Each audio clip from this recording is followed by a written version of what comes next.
استخارہ کسے کہتے ہیں؟ کیا استخارہ کا کوئی مخصوص سنت طریقہ بھی ہے؟ استخارہ کی اگر کوئی سنت دوا ہو تو وہ بھی بتا دیں۔ آج کل پیروں فقیروں نے جو آن لائن استخارہ کا سلسلہ شروع کیا ہوا ہے یا ٹیلی فون پر، اس کی کیا شرعی حیثیت ہے؟ اس کی شرعی حیثیت یہ ہے کہ یہ آن لائن ہے اور ان کی لائنیں کٹی ہوئی ہیں اللہ سے۔ تو استخارہ کا تو کنسیپٹ ہی بالکل ڈیفرنٹ تھا، انہوں نے پتہ نہیں کیا بگاڑ دیا، انہوں نے تو مستقبل کی خبریں دینا شروع کر دی ہیں اس کی بنیاد کے اوپر، میری شادی ہوگی نہیں ہوگی، میری نوکری لگے گی نہیں، میرا ویزا لگے گا یا نہیں۔ استخارہ یہ تو ہے ہی نہیں تھا، وہ استخارہ تو صرف اللہ سے مشورہ تھا، اور مشورہ اس فارم میں کہ جو میں یہ کام کرنے جا رہا ہوں نا، اگر میرے حق میں بہتر ہے تو ہو جائے، نہیں بہتر تو نہ ہو۔ یہ تو معاذ اللہ یعنی انہوں نے اس کی شکل ہی بگاڑ دی ہے۔ لیکن معذرت کے ساتھ ہمارے مسلمان اللہ سے کبھی یہ مشورہ نہیں کرتے کہ یا اللہ بہتر ہے تو ہو جائے، نہیں بہتر تو نہ ہو، کہتے ہیں یا اللہ بہتر ہے یا نہیں ہے ہو جائے۔ تو یہ تو استخارہ نہیں ہے، استخارے کی بنیاد ہی انہوں نے جاڑی اکھاڑ کے رکھ دی ہے۔ پیچھے سے مجھے مشکات المصابی کی پہلی جلد ہے، وہ اوپر 2 جلدیں رکھی ہیں، ان میں سے پہلی والی جلد دے دیں، میں ان کو استخارے والی دعا بھی صحیح بخاری میں جو آئی ہے نا وہ بتا دوں۔ یعنی انہوں نے استخارے کا حلیہ بگاڑ گیا، تو مستقبل کی خبریں پتہ کروا رہے ہوتے ہیں، وہ استخارہ تو کہیں بھی موجود نہیں، استخارہ بالکل ڈیفرنٹ چیز تھا۔ صحیح بخاری میں حدیث ہے، جابر بن عبداللہ رضی اللہ تعالیٰ عنہ باقی صحاب کہتے ہیں کہ اللہ کے محبوب صلی اللہ علیہ وآلہ وسلم ہمیں دعائے استخارہ اس طرح تعلیم کیا کرتے تھے جس طرح قرآن کی آیات، آپ ادا لگا لیں، اور ہمیں ہر اپنے دنیاوی معاملے میں مشورے کی طرف آپ علیہ السلام استخارے کی ترغیب دلایا کرتے تھے۔ اچھا آپ یہ دیکھیں کہ اس کا تعلق دنیا کی چیزوں کے ساتھ ہے، میں دعا بھی آپ کو پڑھ کے بتا دوں گا، دین کے ساتھ نہیں ہے۔ کوئی شخص یہ نہیں استخارہ کر سکتا کہ میں استخارہ کروں کہ سنی ٹھیک ہے یا شیعہ۔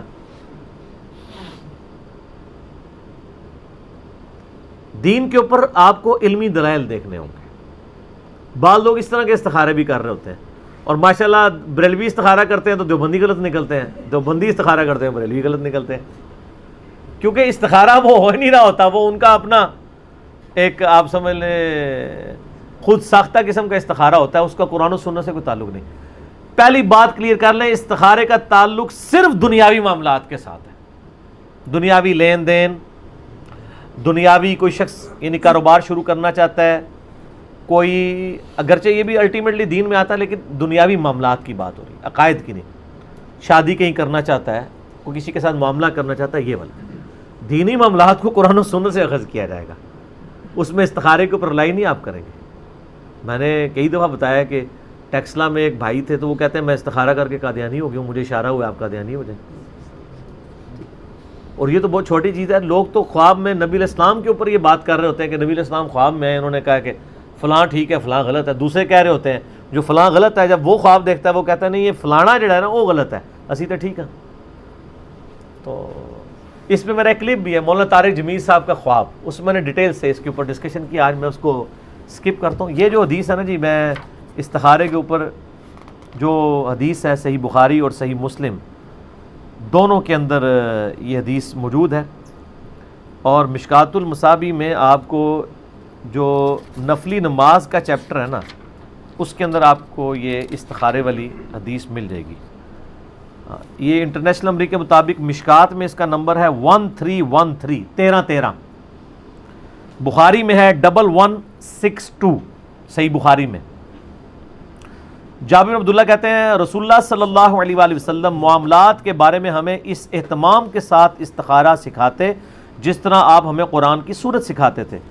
آپ صلی اللہ علیہ وآلہ وسلم فرماتے تھے جب تم میں سے کوئی کسی کام کا ارادہ کرے تو فرض کے علاوہ 2 رکعت نفل پڑھے، یعنی عشاء کی نماز کے بعد 2 نفل پڑھ لے یا جس وقت بھی، آسانی ہے۔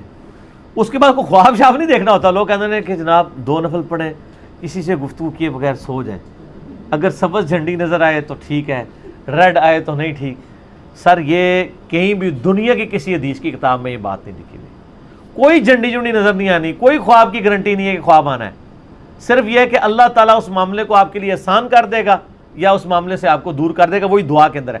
استخارہ صرف دعا ہے کہ یا اللہ مجھے بتا دے اس مسئلے میں، اگر میرے لیے حق ہے تو یہ حق کر دے، اگر یہ باطل ہے تو مجھے اس سے دور کر دے اور اس کو مجھ سے اور مجھے اس پہ راضی بھی کر دے۔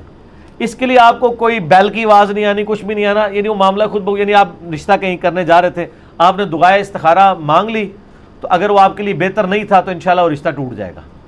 لیکن اگر آپ یہ کہیں کہ یہ رشتہ ہو ہی ہو، اس کے لیے دنیا کا کوئی استخارہ ایگزسٹ نہیں کرتا، کیونکہ استخارے میں تو آپ اللہ پہ ڈال رہے ہیں نا کہ یا اللہ اگر بہتر ہے دین، دنیا، آخرت اور معیشت کے لیے، یہ سارے الفاظ آئیں گے.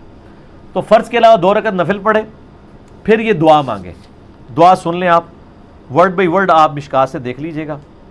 اللہم انی استخیرک بعلمک واستقدرک بقدرتک واسألک من فضلک العظیم فإنک تقدر ولا اقدر وتعلم ولا اعلم وانت علام الغیوب. اللہم ان کنت تعلم ان هذا الامر خیر لی فی دینی ومعاشی وعاقبت امری فاقدرہ لی ویسرہ لی ثم بارک لی فیہ وان کنت تعلم ان هذا الامر شر لی فی دینی ومعاشی وعاقبت امری. اور پھر آگے الفاظ ہے فاصرفہ عنی واصرف عنہ واقدر لی الخیر حیث کان ثم ارضنی بہ. زبردست الفاظ ہے. اے اللہ تعالیٰ میں تجھ سے تیرے علم کی مدد سے خیر مانگتا ہوں، تجھ سے تیری قدرت کے ذریعے قدرت مانگتا ہوں، اور میں تجھ سے تیرا فضل عظیم مانگتا ہوں. بے شک تو ہر چیز پر قادر ہے اور میں کسی چیز پر قادر نہیں. تو جانتا ہے جبکہ میں کچھ بھی نہیں جانتا، اور تو تمام پوشیدہ چیزوں کا جاننے والا ہے. اے اللہ اگر تو جانتا ہے کہ یہ کام جس کے لیے میں استخارہ کر رہا ہوں میرے لیے دین، میری زندگی اور میرے انجام کار یا میری آخرت کے لیے بہتر ہے، تو اسے میرے لیے مقدر کر، آسان کر، اور پھر اس میں میرے لیے برکت بھی پیدا فرما. اور اگر تیرے علم میں یہ کام میرے لیے، میرے دین، میری زندگی اور میرے انجام کار یا میری آخرت کے لحاظ سے برا ہے، تو اسے مجھ سے دور کر دے اور مجھے اس سے دور کر دے، اور میرے لیے خیر و بھلائی مقدر فرما، وہ جہاں کہیں بھی ہو، پھر مجھے اس کے ساتھ راضی کر دے.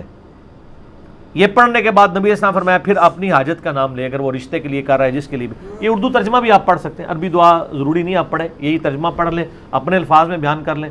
اس کے بعد کچھ نہیں لکھا ہے، کوئی جھنڈی نظر آئے گی، رنگ نظر آئے گا. یہ صرف دعا ہے کہ اللہ تعالیٰ کے آپ سپرد اپنے معاملے کو کرتے ہیں. اگر آسانی ہے اس میں میرے لیے آسانی کر دے، مشکل ہے تو اس کام کو روک دے، رکاوٹیں ڈال دے. اس میں ہم کس لیے کر رہے ہوتے ہیں کہ رکاوٹیں ہٹائی جائیں، اس کے لیے کر رہے ہوتے ہیں. یا کبھی کہیں سے جان چھڑانی ہو تو خام خواہ کہتے ہیں استخارہ کی تھی، جواب ہی صحیح نہیں آیا. صحابہ کو تو کبھی جواب نہیں آیا استخاروں کا، یہ آپ نے خود کہانیاں بنائی ہوئی ہیں. اور آن لائن استخارے تو آپ کو پتہ ہے وہ تسبیح سے بھی استخارہ کرتے ہیں، وہ باقاعدہ انہوں نے تسبیح ہاتھ میں پکڑی ہوتی ہیں. وہ نا یہ ہم نے خود بھی چونکہ دیکھے بھی ہوئے ہیں، کیے بھی ہوئے ہیں اللہ کے فضل سے، اللہ معاف کرے.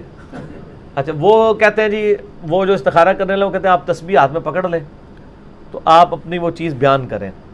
تو وہ جو بندہ استخارہ کرنے والا ہے نا، وہ اپنے ذہن میں اس کو نا سوچتا ہے اور دوسرے سے استخارہ کرا لے. حالانکہ یہاں استخارہ آپ نے خود کرنا ہے اپنے لیے، کسی سے تو آپ کروا ہی نہیں سکتے، کیونکہ مسئلہ تو آپ کا اس میں تو سارے سیکھے ہیں میرے لیے، میرے لیے، تیرے لیے کہ تو گزمانو کا جتنے مرضی تھا منو کے لینا دینا، میں اپنے ہی بات کروں گا. تو وہ پھر استخارہ جب کراتے ہیں نا، یہ جو آن لائن استخارہ ہے نا وہ اس طرح ہی ہو رہا ہوتا ہے. وہ پیچھے بیٹھے ہوئے تسبیح پکڑے ہوئے ہوتے ہیں، وہ اگر تسبیح کہتے ہیں ایسے ہل پڑے تو اس کا مطلب ہے ہاں، اور اگر ایسے ہلے تو اس کا مطلب ہے نا. آپ ہنس رہے ہیں، آپ جا کے پوچھ لیں. نہیں ہلتی خود بخود ہے، وہ تو یہی کہتے ہیں خود بخود ہلتی ہے، ہل پڑتی ہے ویسے. پتہ کیوں؟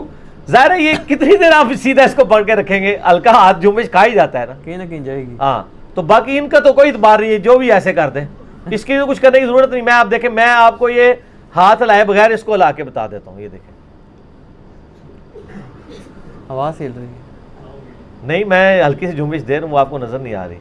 ٹھیک ہے، تو وہ اس طرح استخارے ہوتے ہیں. یہ سب کا سب جو ہے نا وہ دھندا ہے پیسے کمانے کا.